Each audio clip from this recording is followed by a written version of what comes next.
simula ang isang kumpanya, ang nangyayari po niyan ay nagla-license sila ng content madalas. Bumibili sila ng mga soap operas abroad at pinapalabas dito sa ating bansa.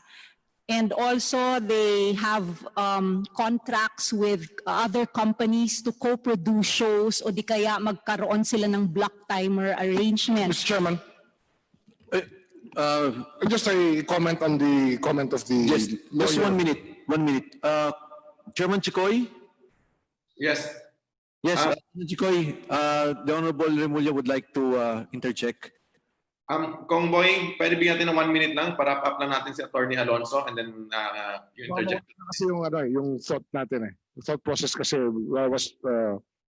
was called into play by the remarks of the lady lawyer from abscbn. Thank you. Attorney Alonso? I just wanted to clarify that even under policy instruction number 40, the broadcast industry has in fact been divided into regular or studio employees or station employees rather, as well as program employees who belong to a work pool. And following the decision in Maraguinot versus Viva, members of a work pool and are regarded as regular seasonal employees, which also apply to project-based employees insofar as the continuity of their employment, which is only defined by the duration of the project that they are attached to. So in other words, there is security of tenure during the duration of the project. They don't have any regular working hours, and they are allowed to enter into employment contracts with other companies kapag nag-end po yung proyekto nila. The broadcast industry is very unique in the sense na marami po mga tao na nai-involve sa maraming multiple projects. Meron pong mga tauhan na nagtatrabaho sa isang TV show ng Monday, Wednesday, Friday, at kasabay nun sa Tuesday, Thursday, Saturday, nagsushoot din po sila ng pelikula. So these are people who are part of the work pool, which has been recognized by no less than the Supreme Court as a valid mode of employment, but it is only until the duration of the activity that they are attached to and for as long as it lasts. Pati po sa desisyon ng Nazareno versus ABS-CBN, ganun din po ang nakalagay that they are regarded as regular insofar as the particular activity is concerned and for as long as it lasts. So kapag natapos po yun, balik po sila sa work pool, mag-aantay po pa ng panibagong proyekto at kapag nagkaroon na po ng panibagong project, magra-run po ulit ang tenure nila. So Mr. Chairman? Okay na po na, Attorney Alonso. I think Now, Kung Boying?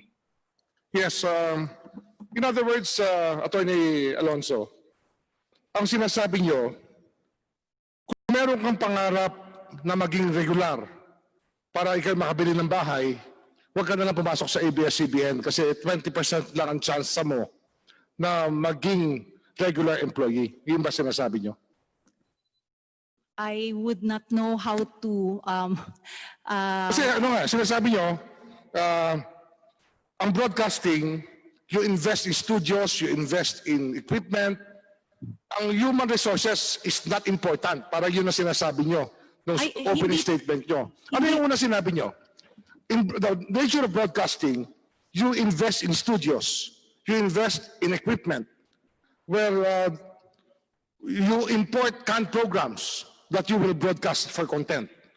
I was only trying to clarify, Mr. Chair, that it is not automatic that when you engage in the broadcast industry, you produce your own shows. In other words, but if you do produce the human your own dimension shows, of ABS-CBN does not really make the investment in human resources very important.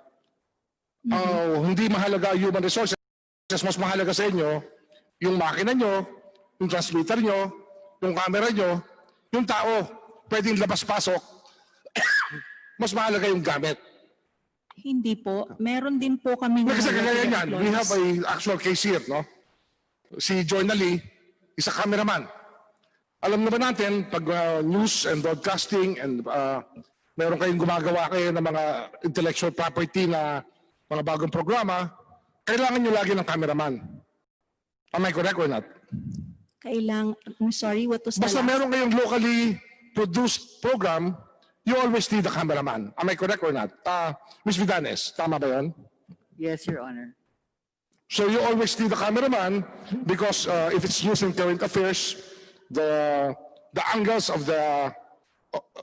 by which you take the pictures of the hosts or the anchors, importante yung cameraman. Tama ho, di ba? Yes, Your Honor. Ganun din naman, pagka gumagawa kayo ng sabihin natin, probinsyano o terserye, mahalaga rin ang cameraman. Yes, Your Honor. Kaya ang inyong trabaho, meron talagang kailangan nyo na mga katulad yan, necessary and desirable, ang trabaho ng cameraman. Tama o mali? Lahat po ng trabaho namin ay necessary. Honorable and Boying, desirable, Your Honor. our guest, sorry, session suspended.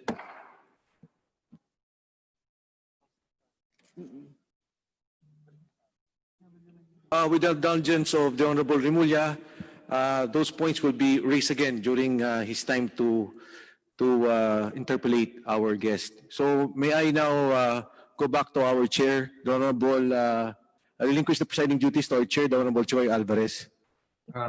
Kung Mike, ano mo natin, hearing resume po muna natin. Sorry, hearing resume.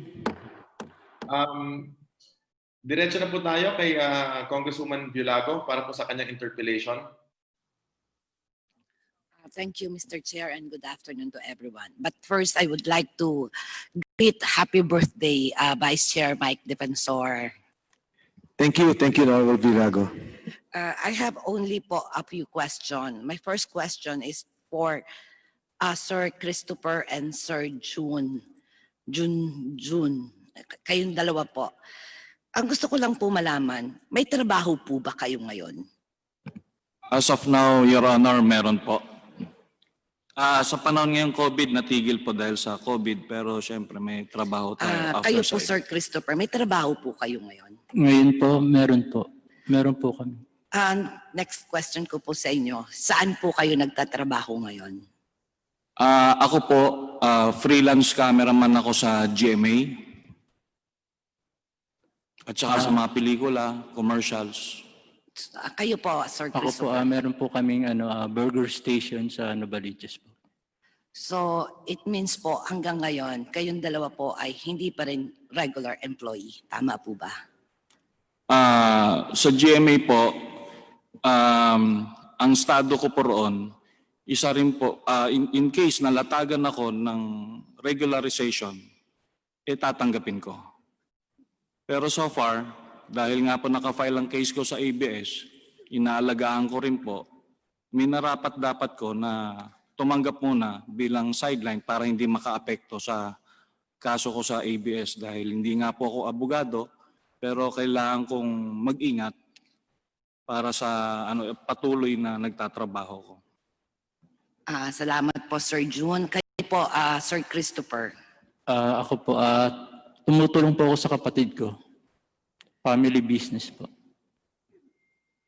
Family business po. Opo. Correct me if I'm wrong, 1995 po ba kayo pumasok sa Opo. abscbn? So, noong 1995, may kontrata po ba kayong napirmahan? Wala po. Wala. Kayo po, Sir June.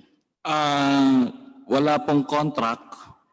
Noong 1997, kumbaga 1996, trainee cameraman ako. So 1 year ako nag-train. 1997, doon ako ni-recognize as talent cameraman without benefits yun. Tapos hanggang 2002 na nag-file ako ng case.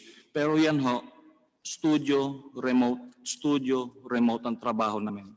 So gusto ko pong i-clarify doon kasi tulad na sinabi ni Ma'am Cory, pag remote, ikaw ay talent or program employee. Pero studio, ikaw ay regular employee. Ang nakakasama kong mga trabahador na mga cameraman, audioman, lightman, yung iba, regular, ang iba, talent. So I have my evidence here na breakdown ng aking payslip way back that time na studio, remote studio. So ibig sabihin, 24 hours taping na kami sa labas, makakatulog lang kami ng 2 oras, 3 oras, diretso kami ng studio, Pagkatapos, kinabukasan, remote na naman. So talagang continuous po yan. So, ibig pong sabihin, parang nagtatrabaho kayo ng 7 days a week, ganun po ba?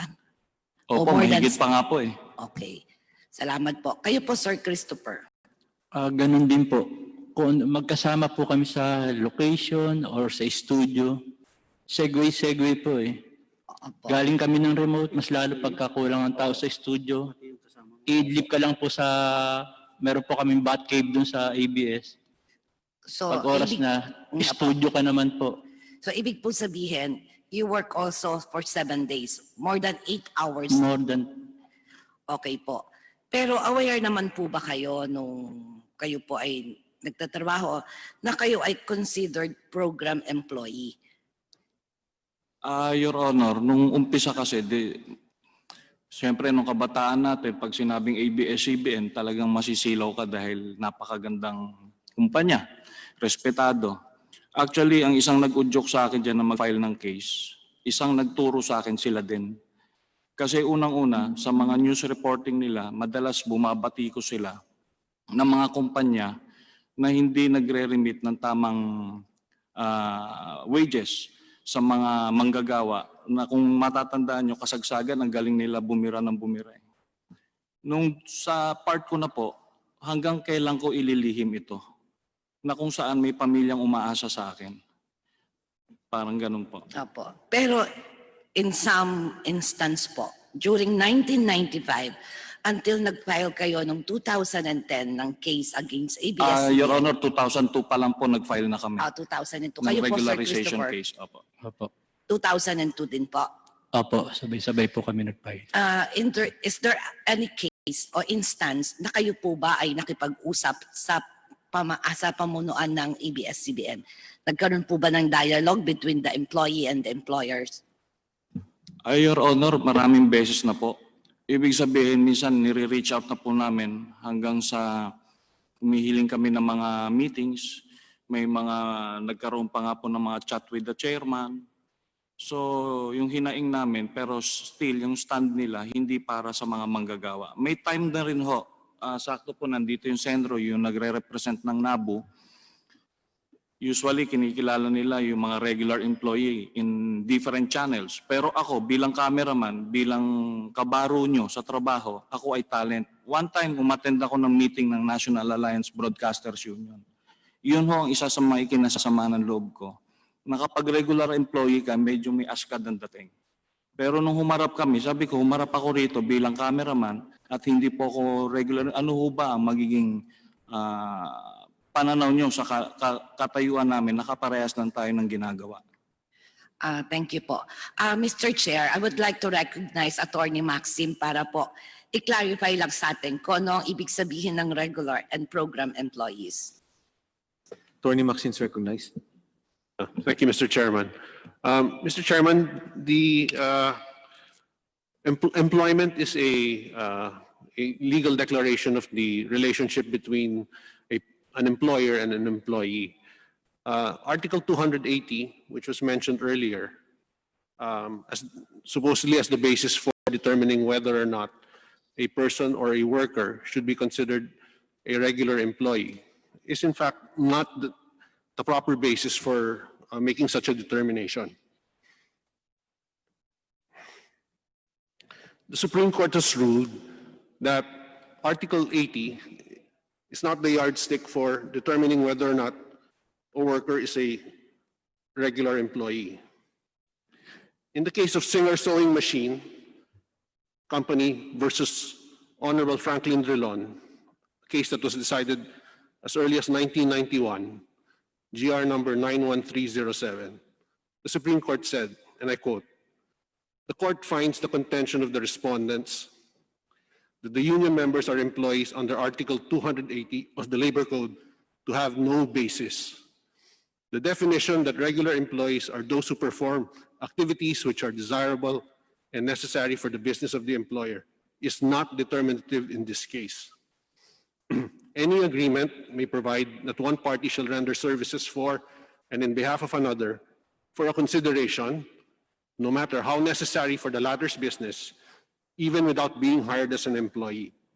This is precisely true in the case of an independent contractorship as well as an agency agreement. The court agrees with the petitioner's argument that Article 280 is not the yardstick for determining the existence of an employment relationship because it merely distinguishes between two kinds of employees, regular employees and casual employees, for purposes of determining the right of an employee to certain benefits, to join or form a union, or to security of tenure. Article 280 does not apply where the existence of an employment relationship is in dispute, unquote. Together with this, Mr. Chairman, the court has said, Supreme Court has said that management has the prerogative to outsource any activity to independent contractors. What this means is any activity of any business can be outsourced to independent contractors or can be given to employees, regular or project employees. Therefore, the necessity and desirability of any activity in any business is not the measure or is not determinative of whether or not a worker should be considered a regular employee. We take particular note of the statement of the resource person, Mr. Payonan, that he works presently as a freelancer or as an independent contractor. Mr. Chairman, I think this is a confirmation that engagement as an independent contractor is legal and valid, despite the functions that Mr. Payonan performs. That's all, Mr. Chairman. Just a point, Mr. Chairman. I'm sorry, Congressman Villago. I think it's unfair for Tony Maxim to point out to Mr. Bayongan, Journalin, as an example of making it legal. Because in this case, it was his choice. It was his choice to be an independent contractor. In the case of abscbn, he wanted to be a regular. That's all, Mr. Chairman. Yes, Congressman Villago. Thank you, Mr. Chair. Sir June, ilan taon na po kayo nagtatrabaho sa GMA as freelancer? Mula po nung tinanggal nila ako nung 2010 until now. 2012 po? 10 po, 10. 10. Opo. Since 2010 until ngayon po, freelancer kayo ng GMAs as cameraman, ganun po ba? Opo, at hindi lang po sa GMA, mapa-commercial para makasurvive lang. Okay po. And may next question po sa inyo. Bakit hindi nag-offer ng regularization sa inyo ang GMA? Kasi po, siguro by that time, nung mga panahon na yon, kung ano lang yung pangangailangan doon sa project na yon, yun po, hinahire kami pag kulang sila ng mga cameraman during that time. So, hinahire po kami. So, hanggang ngayon po, hindi kayo hinihingi ng regularization sa GMA? Nilatagan po kami regular program employee. So tinanggap namin kasi unang-una may benefits, binigay po yung benefits as regular employee, regular program employee, at bukod roon mas 4 times na mas malaki ang offer na bayad kaysa nung panahon na nasa ABS ako, na yung trato nila as program employee sa akin, pero 4 times double ang mas mataas na rate na binibigay ng GMA. Di nakabuti po sa inyo. Ano po? Kaya po tinanggap ko siya. So kung kayo po ay regular program employee na ng GMA, so correct me if I'm wrong po, so hindi na kayo pwedeng tawaging freelancer. Tama po ba? Kasi Opo, regular na Your Honor. kayo eh. Opo.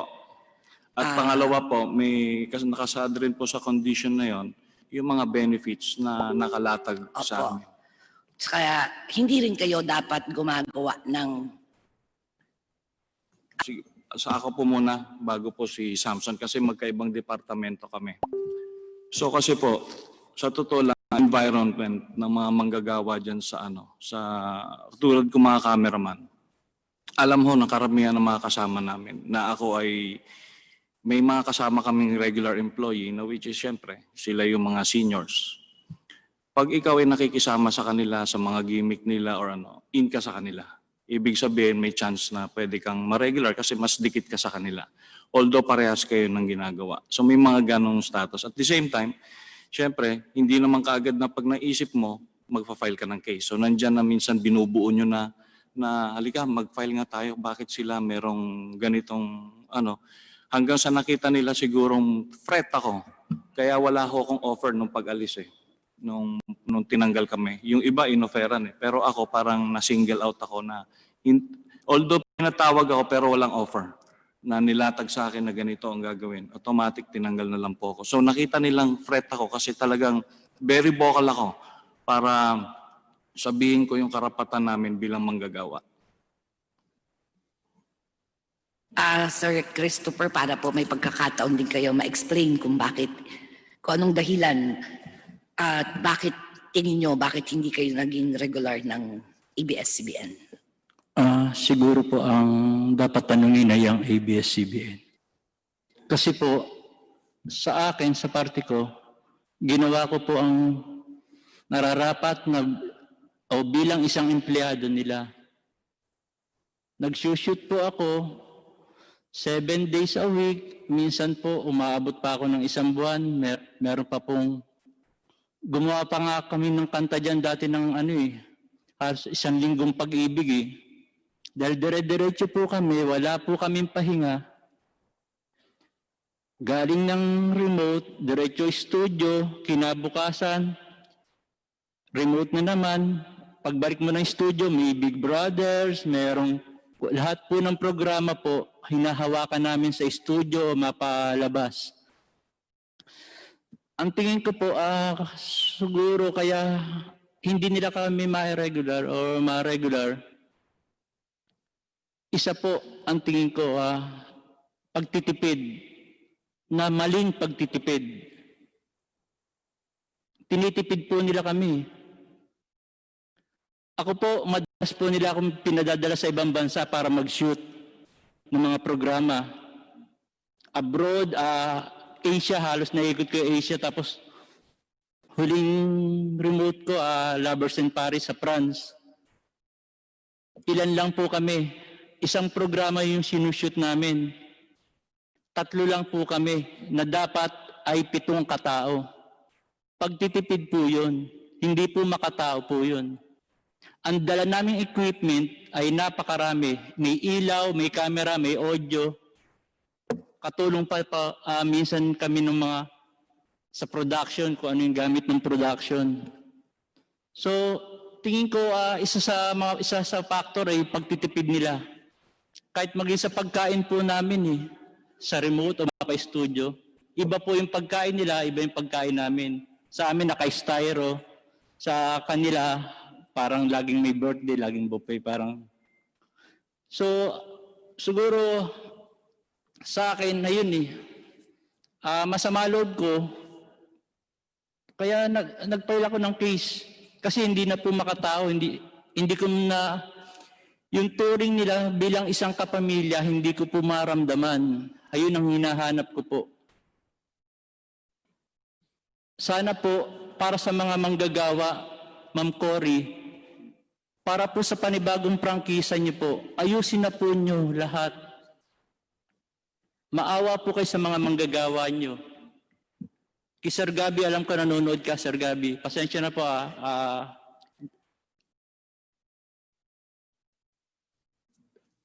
Para po sa panibagong prangkisa, Sir Gabi, ayusin po niyo lahat ng gusot. Kayo po ang nagdala po sa akin dito sa Congress na to. Hindi ko po inakala makakarating ako dito sa Kongreso. Kung hindi niyo po ako, kung tinrato niyo akong isang tunay na kapamilya, wala po ako dito nagsasalita laban sa inyo. Ayusin po natin kay Sir Carlo Katigbako. Sir, sana po sincere yung yung paghingi niyo ng tawad sa Pangulo o yung sabi niyo handa kayong ituwid ang pagkakamali. Siguro po ito po yung time para po sinasabi niyo mga manggagawa niyo. Para sa lahat po ng mga manggagawa dito sa Pilipinas o sa abroad. Sa DOLE, panawagan ko, ayusin po natin ang sistema. Kawawa po ang mga manggagawa. Pagka merong katulad ng ABS-CBN, isang institusyon,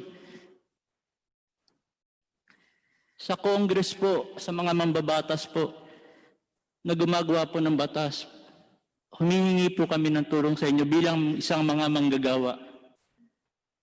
Panahon na po, baguhin na po natin yung mga maling kultura po. Hindi po natin madadala po ang pera. Maraming salamat po, Sir Cristo.